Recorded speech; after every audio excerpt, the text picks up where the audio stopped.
Joining me now, the man with the plan, Sheriff David Clarke, former sheriff of Milwaukee. He's America's Sheriff. You can go to americasheriff.com, and he's with us now. Sheriff Clarke, great to have you. Thanks, John. Great to be on with you, and hello to your listeners once again. Sheriff Clarke, so the video, I'm going to call it the Los Angeles video, that so many Americans have now seen, with two deputies sitting in their car doing paperwork getting assassinated. People on video celebrating as they're bleeding out to death, dancing and singing on a video and streaming it live. Then they try to go to the hospital and they block the doors to the emergency room. Then they block the doors with doctors trying to get out.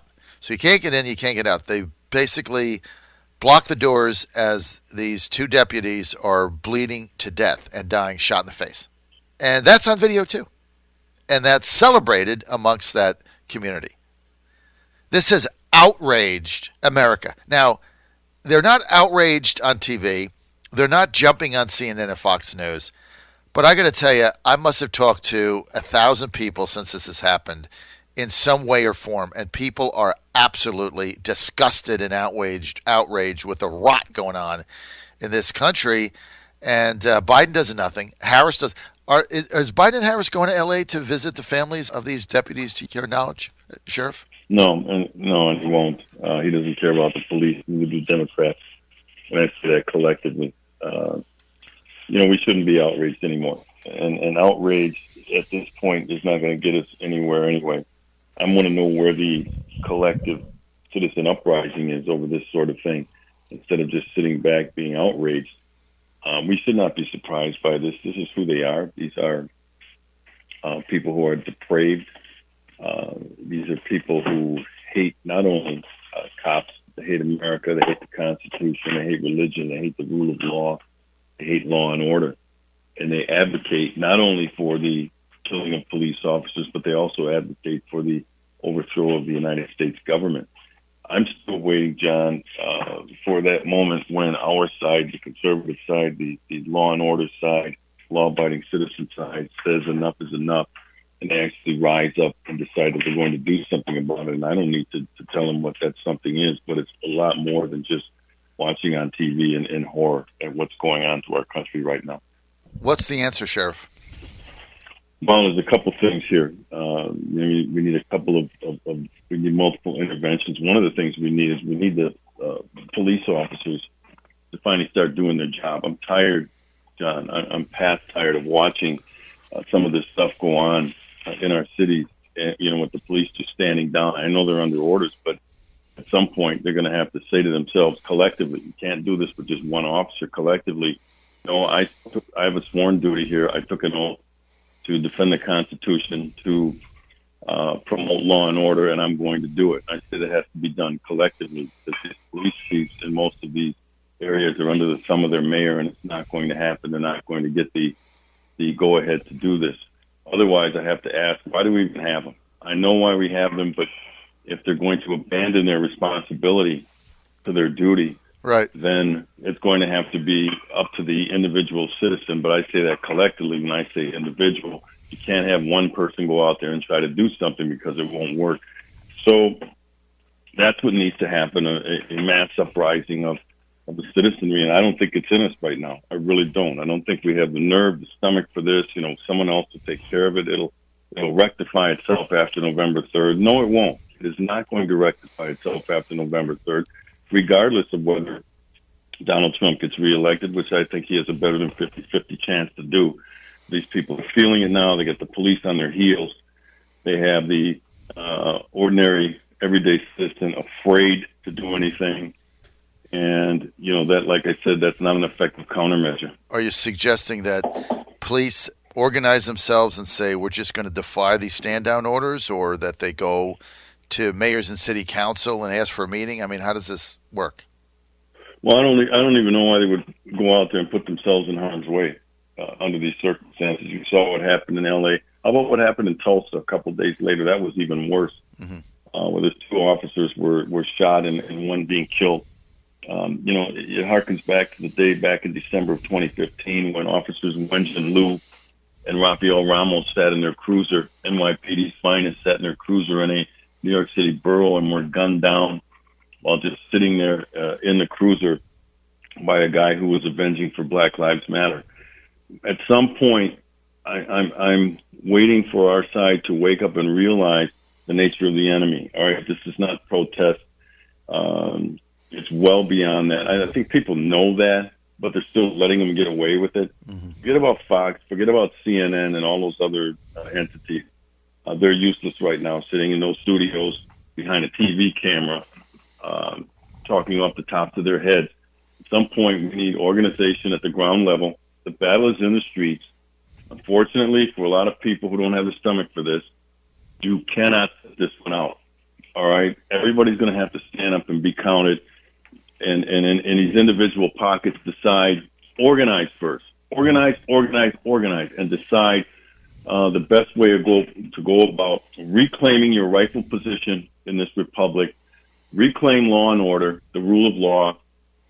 In the absence of it, in the absence of that authority by the cities, the mayors, the governors, the police, so on and so forth, they've declared war on us, John. You know this. I know I'm preaching to the choir with you. They've declared war on us. They've declared war on the Constitution, the rule of law and order, religion, the police, and anything else you can think of in a civilized society. And we have yet to hit back. I've got a question here, Sheriff, from Scott in Williamsburg. He says, please ask Sheriff Clarke about that St. Louis homeowner that was arrested for brandishing a firearm against the mob in front of his house. Why should citizens stand up against evil, and why can't they protect themselves when they're the ones that get arrested? Yeah, very good question. And that brings me to something else. There was a Rasmussen poll the other day that showed that 80% of those people polled. 80%. John, you don't see 80% of anything in a poll. 80% said they support the police. They believe the police should get more respect. And they are against defunding the police. And police agencies are not leveraging this. We have the support, or I say we because of lifelong cop, and it's still in me.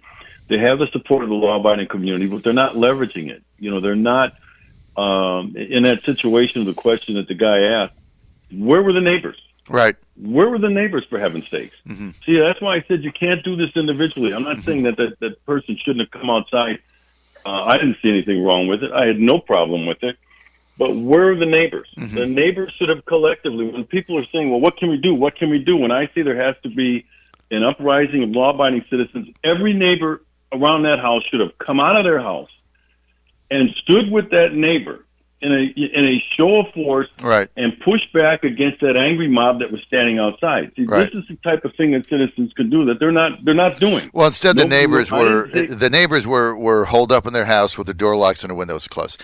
And it was like, okay, well, they're not doing it to me at my house, therefore I'll just shut the blinds and lock the doors. Of course, we all know what happens, right? Today it's your neighbor's house, tomorrow it's your house. That's what happens. I mean, that's just what happens in life. But you had mobs come the other day. I live in Richmond area. You had mobs come the other day to Tony Pham's house, who's the acting director of ICE, Vietnamese refugee. His parents came from Vietnam, ran for local office in Richmond. Really good guy.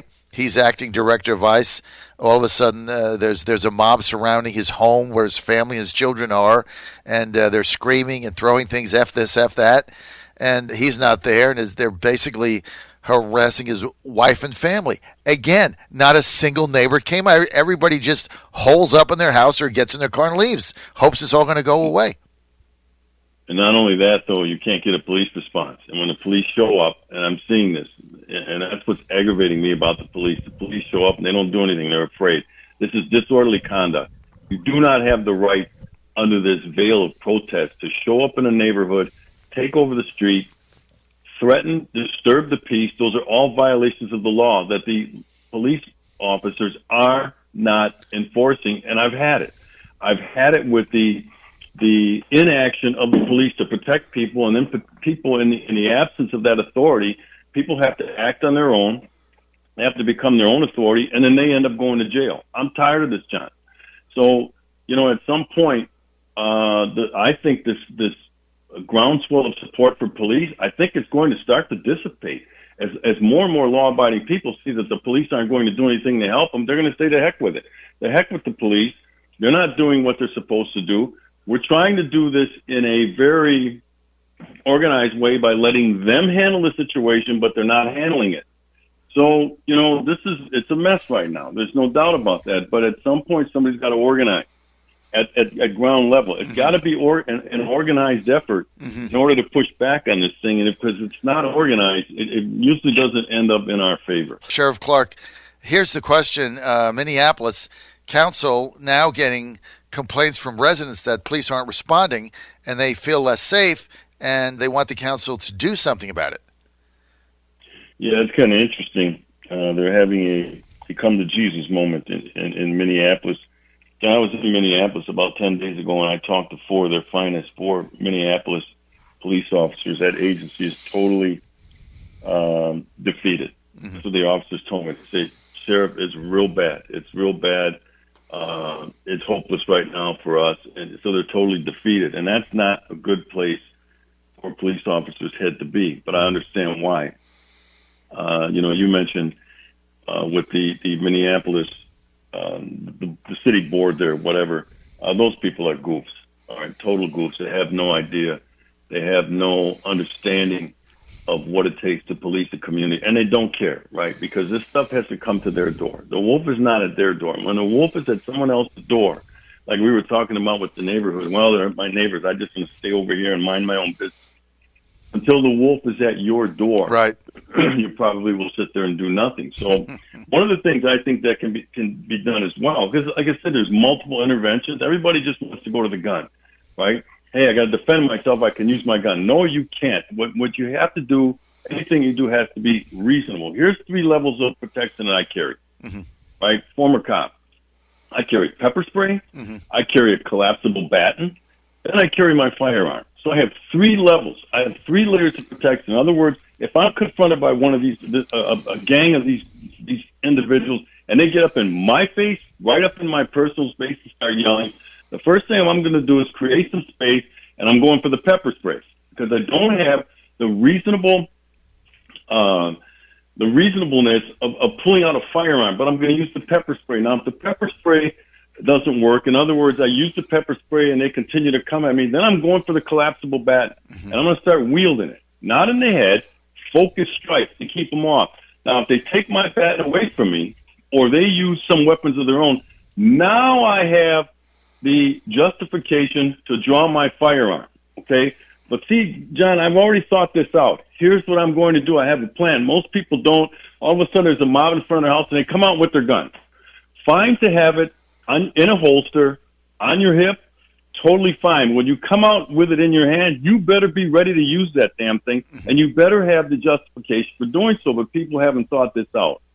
So this is just some advice. If you got a neighborhood, drop a pact. Hey, if one of our neighbors is under assault by these goons, these are angry, dangerous mobs. Sign a pact. If one of us is under attack, we're all under attack. We're coming to the fray. We're going to collectively, get together at that house to help defend this individual so they don't have to take them on one-on-one or pull out a gun and start pointing at people when you have no reason to do so, number one. And number two, you have no intention on even using it. Well, then why bring it out? That's why I say if you bring that firearm out, you better be ready to use it, and most people aren't. That's fantastic advice. So get a pact with your neighbors and go to the 3 levels, because if you look at the St. Louis couple, there's an argument that says, okay, the mob was unarmed and they were chanting and they weren't, they were not really physically at risk, and they come out there with an AR-15 and a handgun, and so that escalates the thing. So I mean that's not good either, and then you can't take things into your own hands. That's never going to turn out well. But you also have to have a pact. If 15 of the neighbors came and just all stood arm in arm on the front yard, I mean that would have been a display of unity. With clubs is okay. With clubs in your hand. Yeah, that is not a violation of the law. Right. No, that's excellent advice, Sheriff. Thank you for being with us, and I always appreciate your insight. Let me just ask you something. We're both football fans. I'm about a game away from abandoning. I couldn't watch my Titans play Monday night. I couldn't get through the antics at the beginning. I turned it off. I've never done that. I'm about a game away. How about you? I'm already there, John. Did not watch one down of the Dallas Cowboys game last Sunday night. I'm through with professional sports until they change their ways. You didn't watch any of the Cowboys game? I didn't watch down. I can vouch for that. I happened to have been in last Sunday night. I was in the Minneapolis area, and I had an event Sunday night, so I could prove I didn't watch it. I was at an event speaking. But if you were home, would you have watched it? No, I'm not watching this weekend. Did your I'm gonna be home. Did your wife watch it? I don't know what she did. I was out of town. Sheriff Clarke, I got to go. I bet your wife watched it and told you what happened, Sheriff. John Fredericks Radio Network.